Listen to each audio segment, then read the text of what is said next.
¿Alguna vez te has preguntado si es posible que un país pueda pasar de la ruina absoluta a ser una de las potencias económicas del mundo en apenas unos años? Hoy vamos a viajar en el tiempo para poder entender la historia del milagro japonés.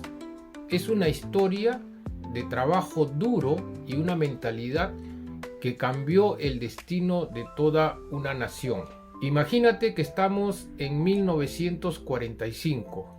Acababa la Segunda Guerra Mundial y Japón estaba en las ruinas. Sus ciudades más importantes como Tokio, Hiroshima, Nagasaki casi no existían. Eran poco menos que escombros.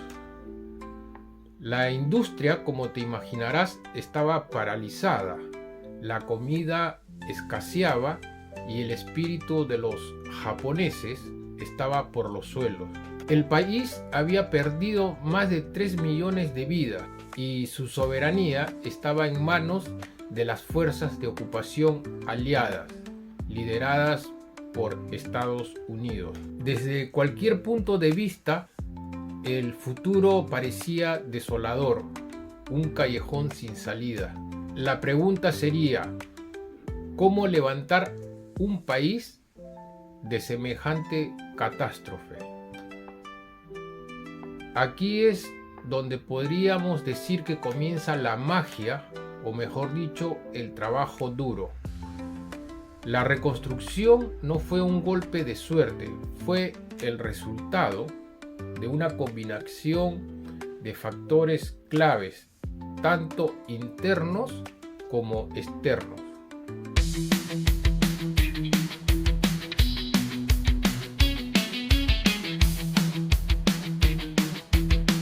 Hablemos de la ayuda externa. Así como hubo el Plan Marshall, famoso por ayudar a reconstruir Europa, Asia y Japón también tuvieron su contraparte. Estados Unidos invirtió millones de dólares en la reconstrucción del Japón. Se promulgó la Ley Especial de Planeamiento Urbano en 1945 para reconstruir ciudades devastadas, destacando el esfuerzo de autoayuda en Hiroshima y Nagasaki, así como también el Plan Metropolitano de Tokio. La inversión estadounidense, además de la Guerra de Corea, que estalló en 1950, convirtió a Japón en una base logística importante para las fuerzas estadounidenses. Y esto significó una avalancha de pedidos para la industria japonesa, desde camiones y uniformes hasta municiones. Todo eso fue un impulso económico inesperado, pero vital, ya que reactivó las fábricas, industrias y puso a la gente a trabajar. Sin embargo, debemos tener en cuenta que ninguna ayuda externa habría funcionado sin la increíble fuerza interna del pueblo japonés. Aquí es donde entran en juego sus valores y su forma de pensar. El primer pilar fue una ética de trabajo casi legendaria. La gente trabajaba jornadas larguísimas, con un compromiso y dedicación absoluto. Había un sentido de propósito común. No trabajaban solo para ellos, sino para reconstruir su país, para devolverle el honor y prosperidad.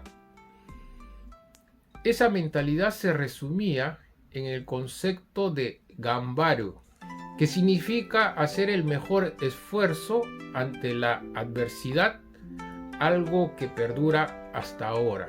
Otro factor importante fue la relación entre el gobierno y los grandes conglomerados empresariales llamados keiretsu y los bancos.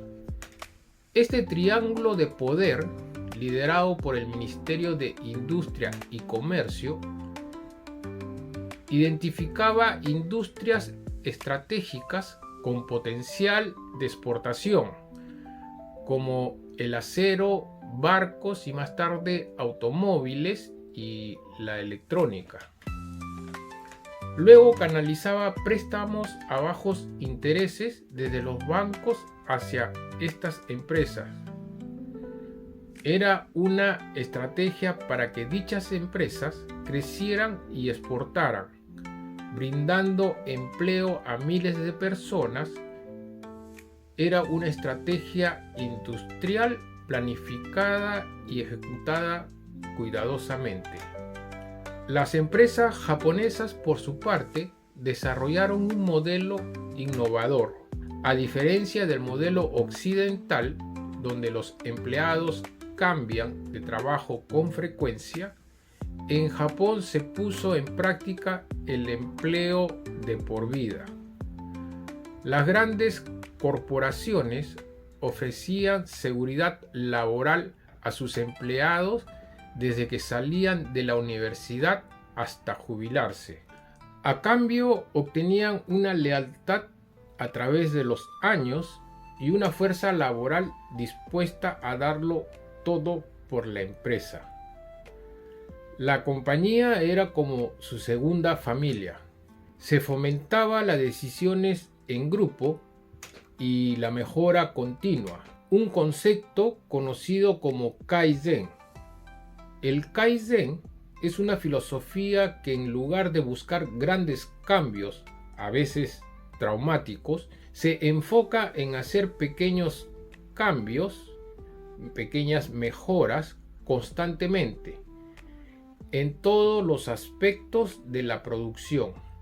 Cada empleado, desde el directivo hasta el operario de la línea de montaje, era animado a sugerir de hacer el trabajo mejor, más rápido y con menos desperdicio. Si te interesa saber más sobre el Kaizen y la 5S, puedes encontrar videos relacionados a estos temas en nuestro canal. El Kaizen llevó a tener productos con una calidad sin precedentes.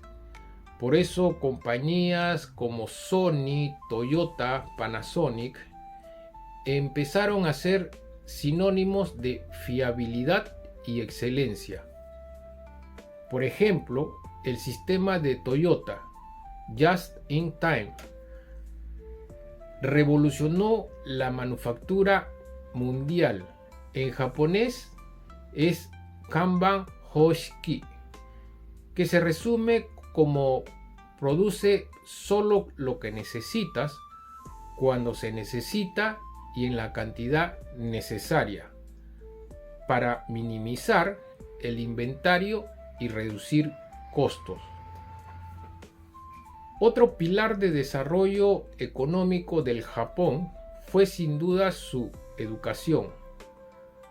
Japón ya tenía una alta tasa de alfabetización antes de la guerra, pero después se enfocaron masivamente en la ciencia, la tecnología, la ingeniería y las matemáticas. Sabían que para competir globalmente tenían que innovar. Invirtieron en su gente creando una fuerza laboral altamente calificada, lista para liderar la revolución tecnológica que se avecinaba. A medida que avanzaban los años 60 y 70, el mundo fue testigo de la transformación. Lo que era antes productos baratos y de mediana calidad, ahora estaban entre los mejores del mundo. Los autos japoneses, eficientes en consumo de combustible y fiables, conquistaron el mercado estadounidense específicamente después de la crisis del petróleo en 1973.